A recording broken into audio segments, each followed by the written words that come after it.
We want to start our discussions of differential vector calculus just reminding folks about the natures of derivatives and the differences between partial derivatives and total derivatives. So recalling back from calculus 1, if we had some function f of x, then it made sense to apply an operator to it, which we called the derivative, and we would take the derivative of f with respect to x, and we would denote it this way. And this d by dx, using some new words, is an operator. It's a differential operator that's being applied to some function x. So for instance, if f of x was the sine of x quantity squared, which we might write as the sine squared of x, then when we took the derivative, we would first take down the power 2, so we would have 2 times the sine of x to the first power times the derivative of the sine, which would be the cosine of x. So that would be our derivative of f with respect to x, and that's just our normal ordinary operator for the derivative. Now, we're going to be using a lot of partial derivatives. So when we want to think about a partial derivative, we'll notice that we write this with this sort of script-looking d as opposed to the total d. And here we might have different variables, x and y. And so maybe we have some new function g, which is a function of both x and y. These derivative operators, these partial derivative operators, assume, when we apply them, that all other variables are being held constant. Or, another way of saying it is that the x and y variables are independent of one another.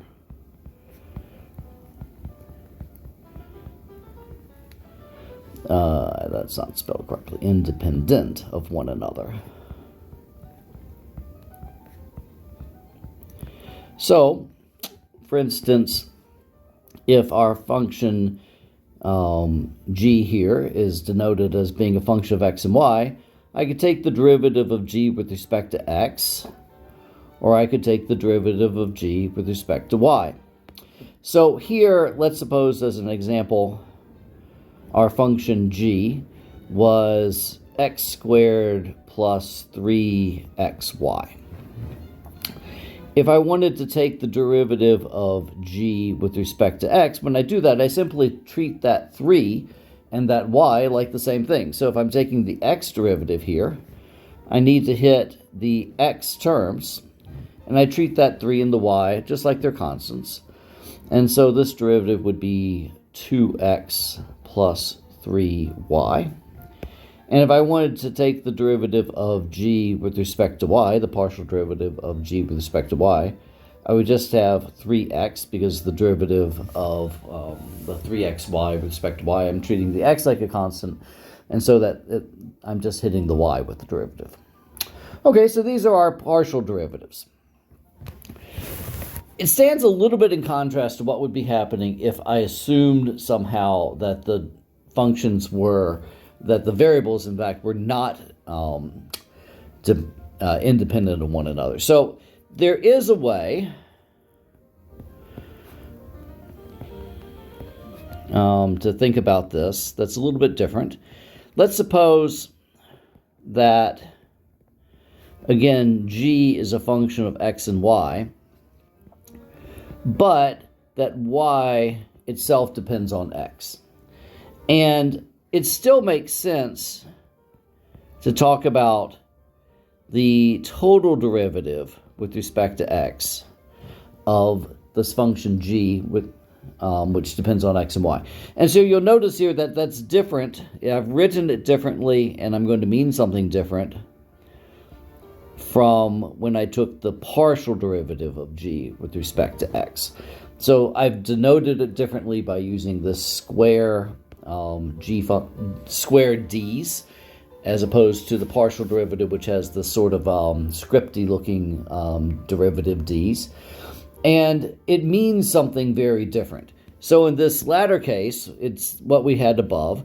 We assume that x and y are independent of one another, or at least for the point of doing this derivative, I'm thinking of them as independent. But here, I'm going to need to use the fact that y might in fact be a function of x. So if I go back to my example, so if g was, I believe my example was x squared plus 3xy, then when I take the total derivative of g with respect to x, then I'm going to hit both of these terms. The derivative is a linear operator, so when you apply it to something across a derivative, or excuse me, across addition, you simply push it across because it's a linear operator. So here the x derivative of x squared is just 2x like it was before. But now when I'm taking this total derivative with respect to x, I'm going to think of this x and this y as a product. I'm going to employ the product rule here. So I would have 3y when I hit the x with the derivative, and then I would have 3x times dy dx. And so here, if I'm assuming that y is in fact a function of x, then that dy dx is whatever that derivative would be. So if I use the language that y prime is dy dx, I might say here that dg dx for this particular function was 2x plus 3y plus 3x y prime. And so you see this type of thing sometimes in physics. Sometimes you need to take the total derivative and you need to worry about the fact that some of the variables might depend on other variables. But in a lot of multivariable calculus, we're going to be using these partial derivatives. And in the partial derivatives, the key is that we're assuming that the variables are independent of one another. And so when we take some derivatives, we can treat any other variable that we see just like it's a constant. Let's do two more quick examples. So let's suppose that I defined r to be the square root of x squared plus y squared.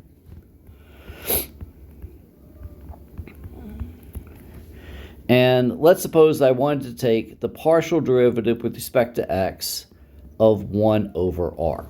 This is actually a really important calculation. This is one that you're going to need to really know how to do and kind of be able to do it immediately.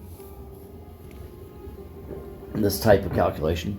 So the trick here is to first notice that 1 over r means 1 over the square root of all that stuff.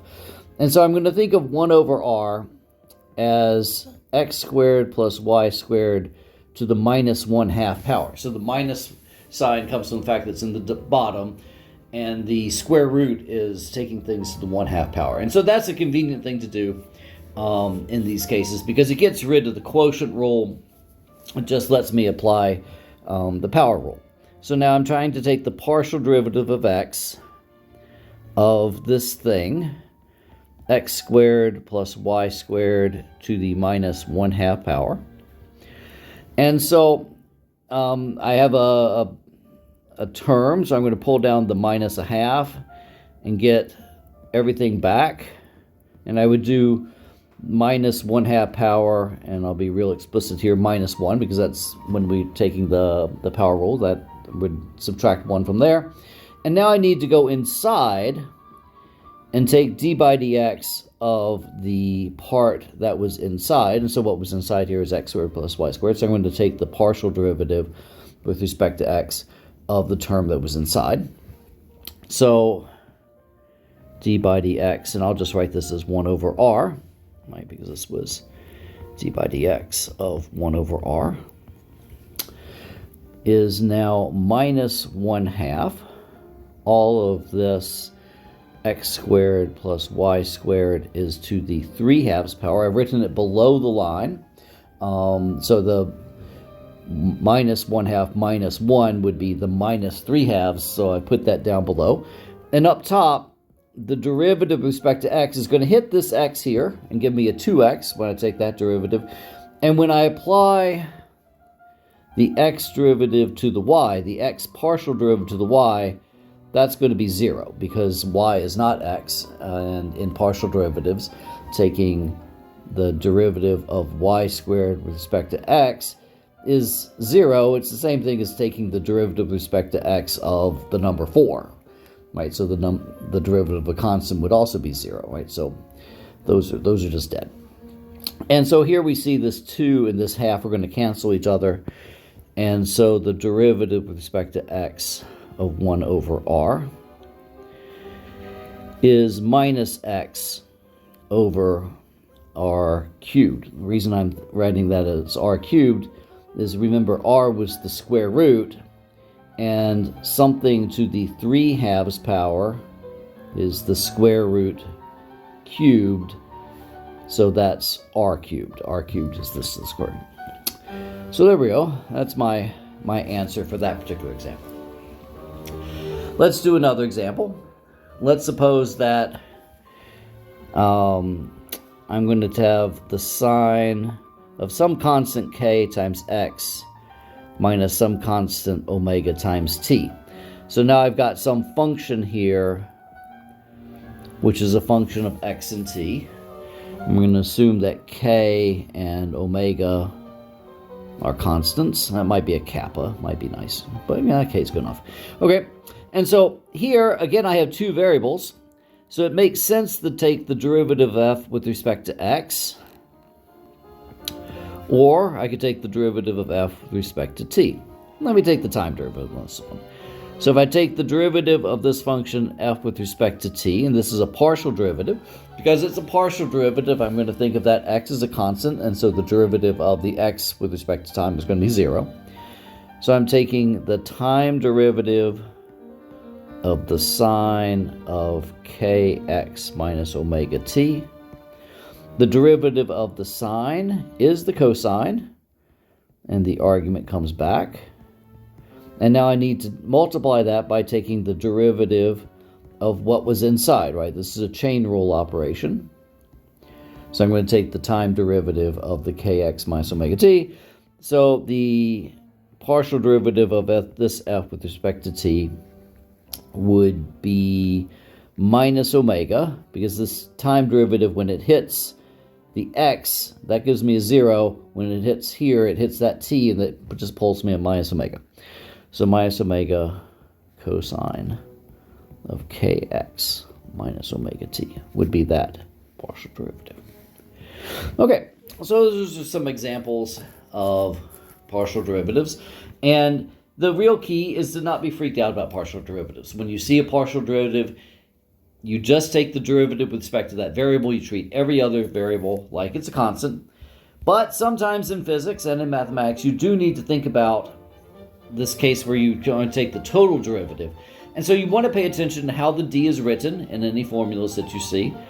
And then if you need to take the partial derivative, you just ignore any other variable. If you're taking the total derivative, you do worry about how they might be related to one another. And we've done a few examples here.